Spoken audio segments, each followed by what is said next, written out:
Twip, salut, j'espère que vous allez bien. Nouvelle vidéo, on reprend tout doucement les habitudes.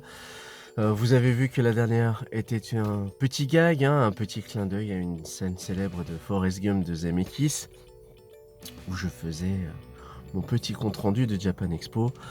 Dans les grandes lignes, ça a été un roller coaster assez intense. Il y a eu beaucoup de bonnes choses, beaucoup de très mauvaises. Je retiendrai la rencontre de beaucoup de personnes qui sont venues sur le stand. Je vous remercie d'être venus me voir, c'est très très cool. Merci beaucoup. Hum, à côté de cela, je déplore je déplore le fait que la convention ait énormément changé en l'espace de quelques années et pas forcément dans le bon sens du terme.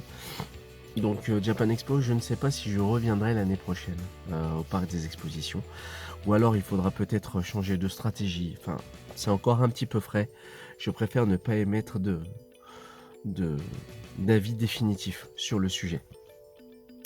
Voilà, aujourd'hui le sujet de cette vidéo, ça va être une expérience de lecture toute simple. C'est une lecture que je fais actuellement sur l'application Marvel Unlimited. Encore une fois, hein, je privilégie énormément cette application qui me permet d'accéder à un catalogue extrêmement riche et des titres auxquels je ne penserais pas particulièrement, car l'application a l'intelligence de proposer des titres en fonction des lectures que j'ai pu effectuer auparavant. Et je me suis plongé en fait sur un titre qui avait été conseillé par l'ami Maxime Fontaine, qui est un écrivain de renom.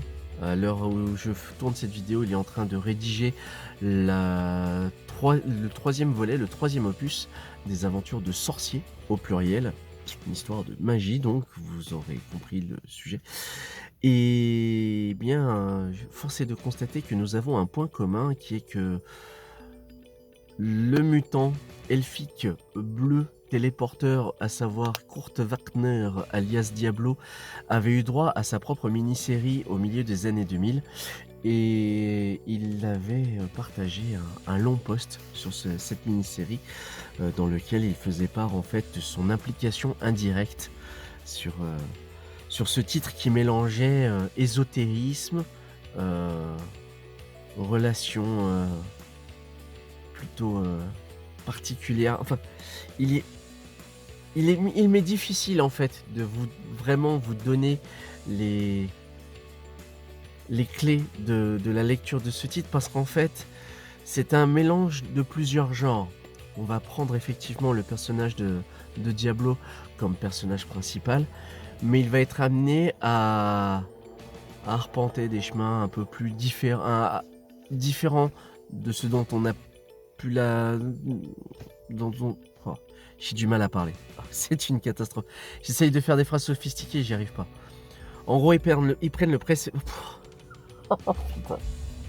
En gros, ils prennent le personnage de Diablo et le foutent à la sauce Constantine et ça vous donne à peu près, très vulgairement, de façon très caricaturale, l'idée de ce dont on peut avoir comme lecture sur le titre, donc Nightcrawler. Je ne crois pas à ce jour qu'il y ait eu de version française proposée chez Panini Comics. Donc si vous êtes intéressé, je vous invite à regarder ça en VO. J'essaierai de mettre quelques petites pastilles ça et là pour habiller cette vidéo. Le style graphique, c'est Darick Robertson qui est au dessin. Donc moi, je suis habitué à son trait depuis ses travaux dans The Boys ou sur le Punisher. Et j'ai beaucoup apprécié j'apprécie beaucoup cette expérience de lecture. Je dis pas j'ai apprécié parce que je suis encore dedans, je n'ai pas encore totalement terminé. Il y a plusieurs arcs, plusieurs histoires qui se découpent en plusieurs numéros et les inspirations sont nombreuses. On sent les influences, j'ai envie de dire, de Ghostbusters, de Conjuring, de Constantine. Très honnêtement, on va pas se mentir. Mais à côté de ça, il y a cet avantage de proposer un prisme différent par le biais de Kurt. Et ça, c'est franchement très très très cool. Donc je me plais beaucoup à lire ce titre. Ma suggestion du jour donc pour cette vidéo, somme toute très très courte, ce sera donc Nightcrawler paru chez Marvel de Aguirre, oui, de Aguirre et de Robertson. C'est en une vingtaine de numéros, je crois, si je ne dis pas de bêtises.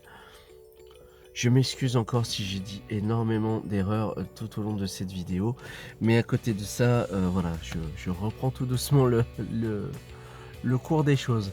D'ici là, n'hésitez pas à me faire part en commentaire de votre expérience de lecture sur ce titre, si vous l'avez déjà lu auparavant, si vous l'avez apprécié ou non. Voilà. Likez, partagez, abonnez-vous. Moi, je termine cette vidéo, je fais un petit montage et puis je vais m'en retourner à mes projets secrets dont je ne peux malheureusement rien dire pour le moment.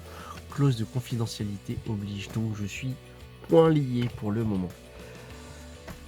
À bientôt, plus d'inquiétude. Ciao.